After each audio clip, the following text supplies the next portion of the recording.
Hi, everybody. Welcome to Stop Being Sold, a community of informed consumers who are sick and tired of being sold financial products that they don't understand or need. So if you are tired of being a transaction, make sure you hit that subscribe button below so you never miss another video from us. My name is Michelle, and this is Brian. How are you doing today, Brian? Hey, everyone. Doing great. Good. All right. So we're here today to talk about retirement planning, specifically how to create a retirement income plan in 4 easy steps. And so I'm just going to set it up here and then I'll turn it over to you. You know, the one thing that you and I've talked about, you've been in the, you've been a financial advisor for over 23 years. So you've seen a lot of mistakes. You've seen a lot of, pros, cons, you name it. You've seen what works, what doesn't. And, I know just, I'm in my 40s now and I'm finally taking retirement planning seriously, but it's something we hear all the time. It's like retirement plan for retirement, and very, very few actually people do it. Everybody knows they need to do it, and I was reading this, it's a 2019 study.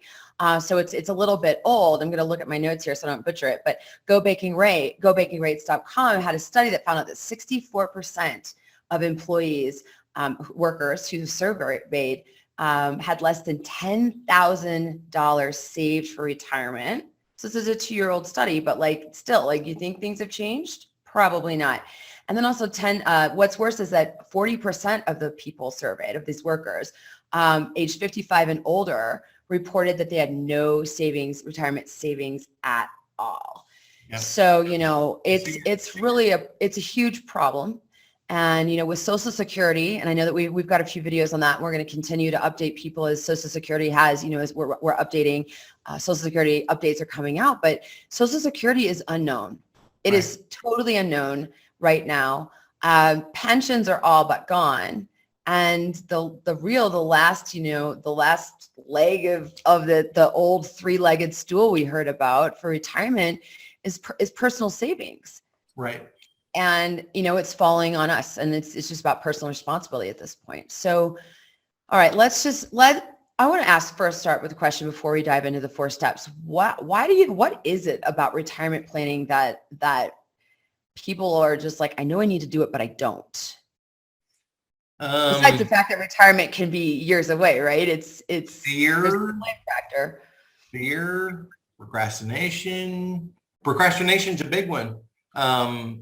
Waiting to the last minute and thinking that, I can fix this in the last minute. No, you can't. This is a long-term process. It's a long game. Yeah. Yeah. You got to play the long game here because retirement, look, you work an average of start 20 to 65, 45 years, pre-retirement, retire at 65 and could live to 100 or much greater. Right. Right. So you've got to be able to plan for that many years of income in retirement. And like you'd mentioned, 401ks are now predominantly the main retirement program. Or IRAs. But IRAs, you have to set them up on your own versus a 401k plan. When you start to work the company, now it's automatic enrollment. Right. So that has helped the process, and these numbers are finally starting to change. Right now, we're at the highest savings rate that I can remember in my whole career, because, and that may be fear or whatever is going on right now. But think about this. Your last vacation you went on, how long did you prepare for that vacation? Because your time frame is 1 week. You got 7 days to get the maximum amount out of your vacation. How long did you prepare for that vacation versus no preparation for 35, 40 years in retirement? Right. No, exactly. The stats show that sounds like that's a priority issue as well. Right. Well, that's it. And so when are we going to start prioritizing our retirement like a 35-year vacation? Right. And yeah. So that's a great way to think about it. All right, so let's dive in. Okay. So we're talking about how to create a retirement income plan in 4 easy steps. So what's the first step? Okay. Very simply is, who are you in retirement?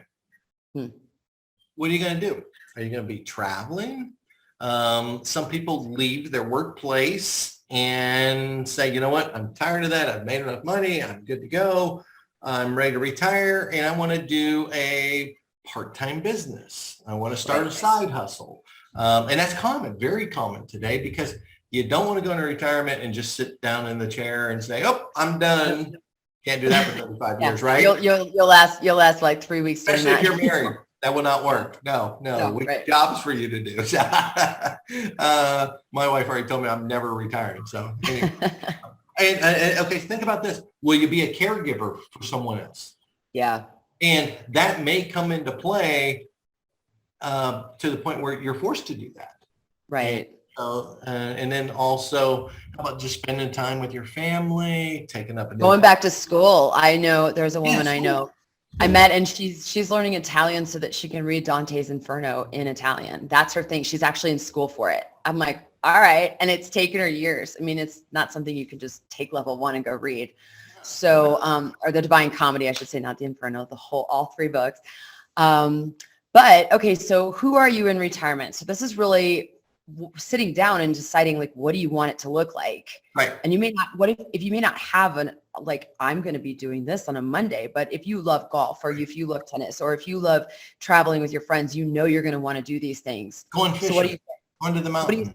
Are people just supposed to write this down? Like, what do they do? Yes. Whiteboard it? Do they make a vision board? Like, what do they do? You know what? A vision board's a good thing. In retirement, I want to do this. And so I had this one gentleman tell me the one time, he says, Brian, he says, as you're building my retirement plan, I want to take $10,000 out of my retirement plan and go enter into a World Series of Poker tournament. That's my lifetime goal. I want to do that and say, look, $10,000 is not going to kill my retirement plan. Right. But can you allot that much for me? Sure. Okay. It's about what you want to be in retirement. So having a vision board of, spending time, going fishing. I know some clients that go and do a family vacation, like a cruise, or take a whole family to a place that, to Disney. So, I mean, so you have to plan for that stuff and know that kind of stuff and have it written out before you start building a retirement income plan, because as an advisor, whoever your advisor may be, they need to have that set aside as do not invest money, as it's readily available so you can make and do that decision that you've thought about all these years. So. Got it. All right. Number 2. So first one, let's go back. Who are you in retirement? Number 2. How much income will you need in retirement? And here's how this comes into play. Think about, will you still have a mortgage in retirement? And me as an advisor, some of the advice I've given over the years is I am not afraid to tell a consumer that the very first thing you need to do is pay off that house. And because think of the peace of mind knowing that no matter what happens, my house is paid for. I just have to pay the taxes and insurance on it. And it increases your monthly income. Because that isn't there. So think about that. So what about like if people have like boats and they're not paid off, or cars or whatever it is, same thing. Like if they're large, like finance type items. Yep. Car payments, stuff like that. So we need to list all these items and be able to calculate that into the plan, because you can't. Okay. So here's the big scenario with income. You've worked for 45 years now, and you're used to every Friday getting a direct deposit into your bank. Right. So you could calculate roughly what the minimum is, or if you work 10 hours of overtime or whatever it may be, you knew them numbers and you were so used to it. Well, guess what? The minute that stops, that's a game changer, and you've got to be able to plan for that. So expenses you got your fixed payments, like your mortgage, card payments, boat payments, whatever it may be. But you got expenses that fluctuate on a monthly basis, your healthcare, utilities, credit card payments. Right. Then you've got a lot for my fun time. What am I going to do in retirement? So we talked about who we are in retirement, but okay, so let's say you want to travel or take up a hobby. There's cost involved with that you have to allot for on a monthly basis. So, and what if you aren't sure? I mean, this is really about making an educated guess. It's not about having set numbers because, we all know things and prices are going up. Inflation. Right. Where things were 2 years ago are not where they are now, but you can sit down and just make a list of, look, these are the expenses I have. This is what I'm expecting, X, Y, Z. So you got your expenses here now. So how much income do you need to cover them expenses? So basically, here's my list of expenses, but over here's my list of income. So your income could be your Social Security payments that are coming in, your 401k, withdrawing from your 401k or IRAs, if you have a pension or not. And you mentioned earlier about the numbers of people that pensions are to the wayside. I will say less than 2 out of 10 consumers that I've sat with in the last 23 years. Have pensions. Less than maybe 1 or 2 out of 10 anymore. They even have a pension. And it's not, a lot of them are like school teachers that have a pension. Sure. So you've got to be able to calculate that income for them. So how much income do you need to cover the expenses that you're going to have in retirement plus extras? Got it. Okay. So we've got know who you are in retirement. Then we know how much income. Second step is how much income you will need. What is the third step? Third step, understanding, looking at your assets today. What's the difference between your guaranteed assets and maybe assets? All right, let's define those. What's a guaranteed asset? Okay, think about under the guaranteed category, think of everything that you have like savings accounts, CDs, treasuries, money markets. Maybe you have a fixed annuity with a guaranteed rate, your Social Security payments that are coming in, or your pension income. Them are guaranteed that you can count on them every month that the money's going to be there in case you need it. Right. Okay, got it. And so the maybes. Maybes, this is anything that was any kind of asset that was designed for growth in retirement. So stock market, real estate. Let's say you have a second home that you rent out. Well, that's a maybe asset. Think of what just happened with the pandemic, of how many landlords were not getting rental payments because of the pandemic, and the government and their mandates in there that you couldn't foreclose on these people or evict them. So think about that. That's now considered a maybe, but before that was a pretty safe asset. Commodities, gold, silver. Think of the price of oil recently up and down as a commodity. And variable annuities that are tied to the stock market that fluctuate up and down. That will fluctuate. Exactly. All right. Got it. So, when you say understand, step 3 is understand the difference between the maybes and the guaranteed. Like, what's the purpose then of dividing these up, and what do you do with this information? Okay. So the goal from this is to look at, in my guaranteed assets on the left here, in your left column, is there enough income from that to protect, to make, number one, make my payments. Sure. And number 2, put more money back into savings so I have more for emergency funds.